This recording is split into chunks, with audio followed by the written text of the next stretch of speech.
These notes are notes for your chi-squared analysis. These notes need to go into your AP Biology Spiral Notebook. Okay, so 2 pages side by side. On the left-hand side page, we're just going to put in the little data table. Right-hand side page will have the notes on it, and it's going to be linked to the little data table, so that's why they need to be side by side. All right, on the right-hand side page at the top, chi-squared test for data analysis. The chi-squared test evaluates the null hypothesis and answers the question, is there a statistically significant difference between the observed and expected results? So, for example, a lot of times we talk about probability in flipping a coin. So if I flip a coin 50 times, we expect 25 heads, 25 tails. We expect it to land 25 times on heads, 25 times on tails.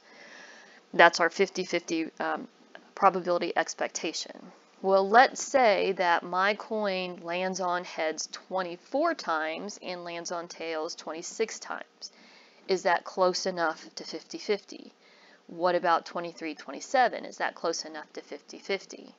Chi-squared analysis crunches the numbers and lets us know, is 24 heads, 26 tails close enough, and that difference in the number just due to chance, or is there some other variable that's affecting me flipping that coin and making those numbers different? So on the left-hand side, chi-squared table, the printer, the copier, does not do well with distinguishing between yellow and orange. I would not suggest that you color this stuff in. I'm just trying to make sure that you see a difference between it. Degrees of freedom outlined in orange.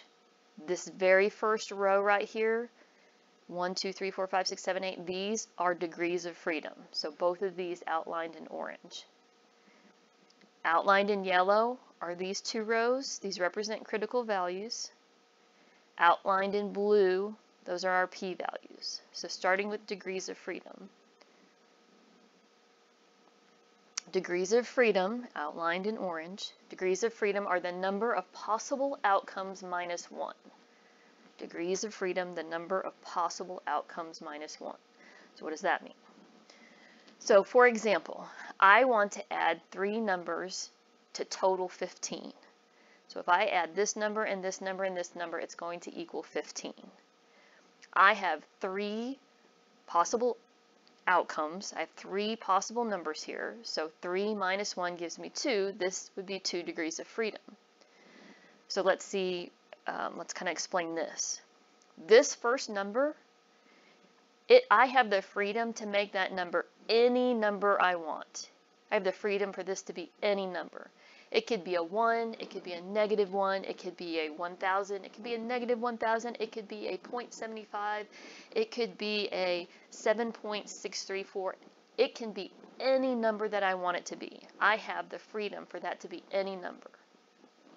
So my first number, and I add it to my second number. Again, this number can also be any number I want it to be. It can be a 1, it can be a -1, it can be 1,000, -1,000, 0.75, 7.635, 3.24. It can be anything. This number, I have the freedom for it to be anything. This number, I have the freedom to be anything.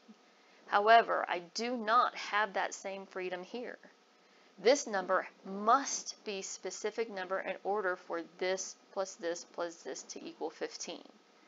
Depending on what these 2 numbers are, this one has to be something very specific in order for it to equal 15. So here's freedom, 2 degrees of freedom with 3 numbers required to equal 15. So 3 minus 1 gives me 2. Degrees of freedom, once again, that's that top row right here, outlined in orange. For each degree of freedom, we have critical values that we use to analyze. The chi-squared value is written as an x with a superscript 2, so it looks like x squared. This is chi-squared. And essentially, this is your answer once you do the math. So your chi-squared value is basically your answer, and you compare it to the data table and look at the critical values with the probability that we use in order to determine if that chi-squared value is rejected by the data or the data fails to reject it. Okay, so chi-squared value is your answer. Critical value was outlined in yellow. That's all of these numbers down here in these two rows, and I would not suggest that you colored it in. I would just suggest that you outline it. It's just I'm trying to make sure that you understand that's yellow. So this is yellow right here. The critical value is the threshold as to if the data rejects or the data fails to reject the null hypothesis. If you don't understand this abbreviation, write it out. So the critical value threshold as if the data rejects or fails to reject the null hypothesis. The p-value, that was what we outlined over here in blue. So p-value is either a 0.05 or a 0.01. We will probably always use this p-value, and so look at these critical values. However, there might be an AP Biology test that's asking you to use the 0.01 p-value, and if that's what you use, then you use this row of critical values. P-value is probability, and a p-value of 0.05, that means a probability of 0.05, and so we are 95% sure that the data rejects or fails to reject the null hypothesis. So 95% sure doesn't mean 100%. So it could be that there's something going on that we're not aware of, but when we use the p-value of 0.05, we're 95% sure that when we run it and we get our chi-squared value, if it rejects or fails to reject the null hypothesis, we're 95% sure that we have the correct answer. So this is the formula and is on your formula sheet, and it looks really scary. However, off to the right, it shows you what each thing stands for. So this means chi-square. That's basically our answer. Chi-squared equals the sum of all. So we need to first take the observed minus expected. Once you do that, you square it, divide it by expected, and then we do that for every possible outcome, every possible different variety, if you will, within whatever we're testing, and then you add all of that together. That sounds really complicated, just spelling it out like that, so examples are better. Here in just a second, I'll flip back to this again, and this will be on the AP Bio Canvas so that you can go to this link. Mr. Anderson on Bozeman Science does 2 example problems and shows you how to do the math. But before that, let's finish up our notes. So this stuff is on your formula sheet. At the bottom of our notes, if the chi-squared value is greater than the critical value, if this does not work for you, these abbreviations, then spell it out.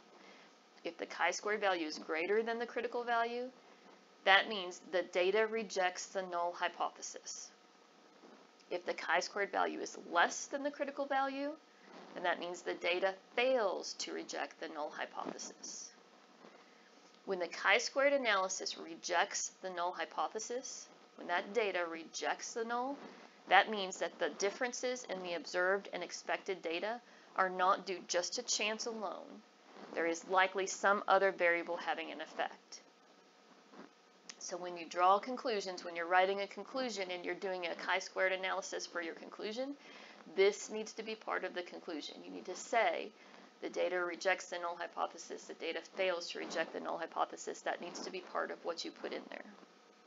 This is just an explanation of what that means. So let's say I do my coin flips 50 times and I get 24 heads and 26 tails. If I run this math and the data rejects the null hypothesis, and remember the null hypothesis is there's no statistically significant difference between 24 and 26 as opposed to 25, 25. If it rejects that, that's saying that there is something maybe wrong with my coin, maybe I'm flipping it weird, but there is some other variable having an effect because 24, 26 is not close enough to being 50-50% that I want it to be. So there's something else going on that we can't observe. Alright, so like I said, you need to watch the video. He does a couple of examples and runs through the math so that you understand it. It's only about a 10-minute video.